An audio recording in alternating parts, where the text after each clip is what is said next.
Hello students, welcome to my YouTube channel the peak online coaching.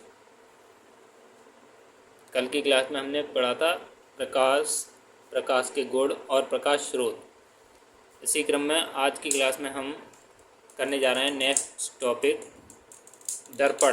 दर्पण के बारे में आज हम पढ़ेंगे। दर्पण क्या होता है? ये दर्पण,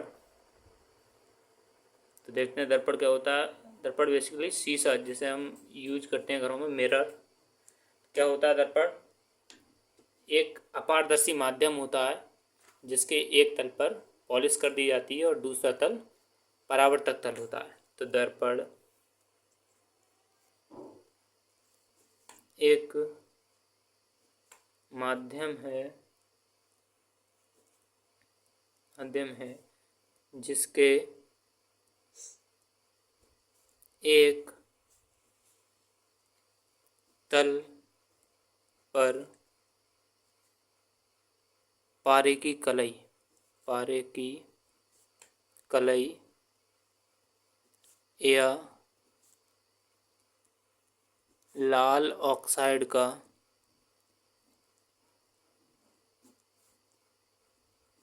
पेंट होता है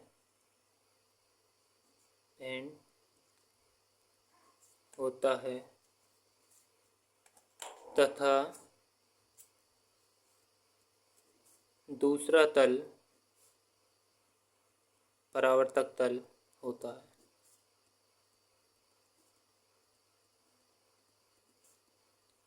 यानी कि दूसरे तल पर अगर हम प्रकाश डालते हैं तो प्रकाश उस तल से टकराकर वापस लौट आता है, उसी तल को परावर्तक तल कहते हैं। दर्पण बेसिकली दो प्रकार के होते हैं। तो दर्पण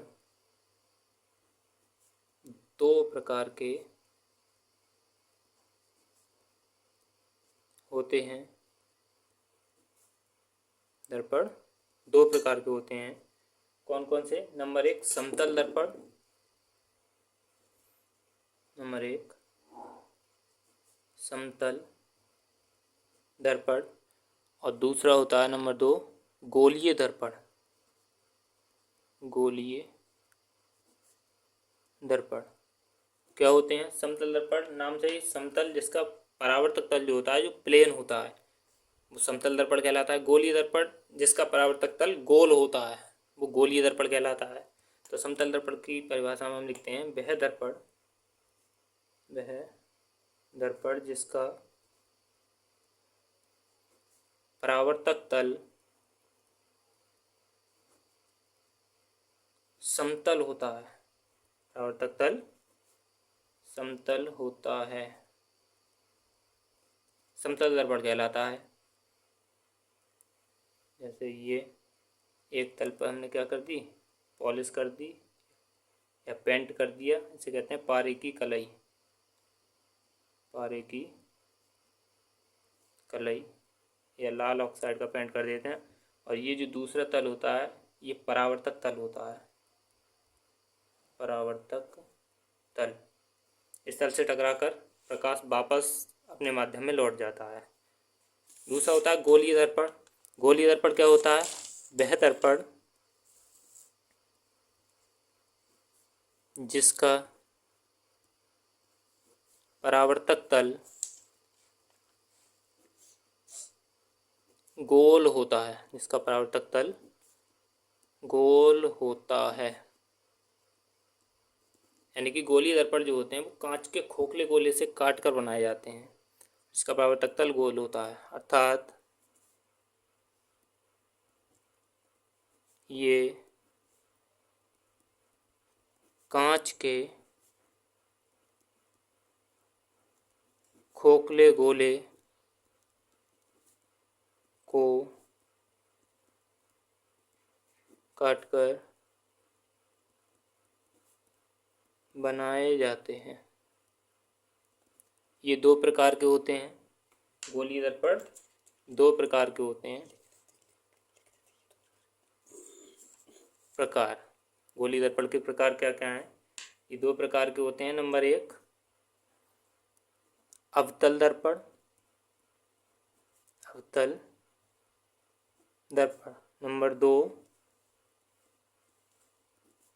उत्तल दर्पण, गोलीय दर्पण जो होते हैं हमारे दो प्रकार के होते हैं, अवतल दर्पण और उत्तल दर्पण। अवतल दर्पण क्या होता है? अवतल का मतलब दबा हुआ तल होता है, जिसका परावर्तक तल दबा हुआ होता है अंदर की ओर, वो अवतल दर्पण कहलाते हैं। उत्तल का मतलब उठा हुआ तल, यानी कि जिसका परावर्तक तल उठा हुआ होता है, वो हमारे उत्तल दर्पण कहलाते हैं। तो वह दर्पण जिसका परावर्तक तल दबा हुआ होता है,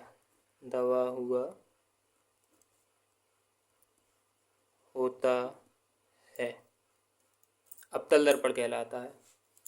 जैसे इसका हम डायग्राम बनाएं तो ये कांच का खोखला गोला है, जिसे हमने बीच में से काट लिया है, और इसके उठे हुए तल पर अगर हम पॉलिश कर दें तो ये जो इसका तल होगा ये अंदर की ओर दबा हुआ होगा, परावर्तक तल। इसी को कहते हैं अवतल दर्पण। कैसा दर्पण होगा ये? अवतल दर्पण। ये पॉलिशदार सतह है इसकी, पॉलिशदार सतह। इसी प्रकार उत्तल दर्पण क्या होता है? वह दर्पण जिसका परावर्तक तल उठा हुआ होता है या उभरा हुआ होता है, उत्तल दर्पण कहलाता है।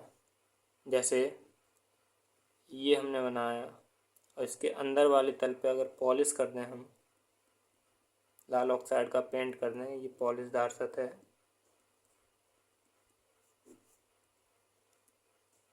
तो इसका जो बाहर वाला उठा हुआ तल, उभरा हुआ तल होगा, ये परावर्तक तल हो जाएगा। ये हमारा हो जाएगा उत्तल दर्पण। उत्तल दर्पण। दर्पण बनाते समय ये ध्यान रखना है कि इसका परावर्तक तल जो है वो हमेशा बाईं तरफ, लेफ्ट हैंड साइड में हमें रखना है। अब गुण और उपयोग अगर हम देखते हैं तो समतल दर्पण के गुण क्या होते हैं? समतल दर्पण के गुण क्या क्या गुण होते हैं इसके? तो समतल दर्पण द्वारा बनाया गया जो प्रतिबिंब होता है उसका आवर्धन हमेशा +1 होता है, लेकिन समतल दर्पण हमेशा वस्तु के साइज का प्रतिबिंब बनाता है। तो नंबर 1, इसका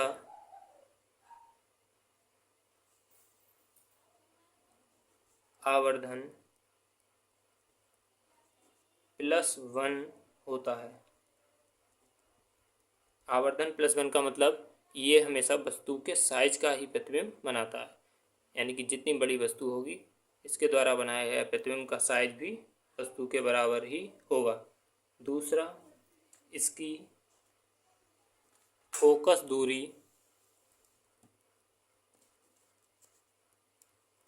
तथा वक्रता त्रिज्या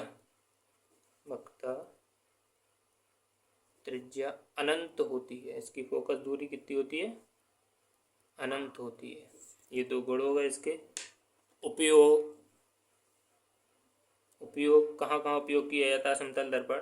तो समतल दर्पण का सबसे सामान्य उपयोग है जो बार्बर या नाई की दुकानें जो होती हैं उसमें जो लगा होता है सामने चेहरा देखने वाला दर्पण, वो समतल दर्पण होता है। यानी कि इसे हम कह सकते हैं उपयोग इसका सेविंग दर्पण के रूप में इसका उपयोग किया जाता है। सेविंग दर्पण के रूप में उपयोग किया है। दूसरा, चेहरा देखने वाले दर्पण में, जो घरों में हम यूज करते हैं जनरली चेहरा देखने के लिए, चेहरा देखने वाले दर्पण के रूप में, कहीं कहीं सोलर कुकर में भी समतल दर्पण का प्रयोग किया जाता है। Thank you. कल की क्लास में हम अवतल दर्पण और उत्तल दर्पण के उपयोगों के बारे में पढ़ेंगे। धन्यवाद।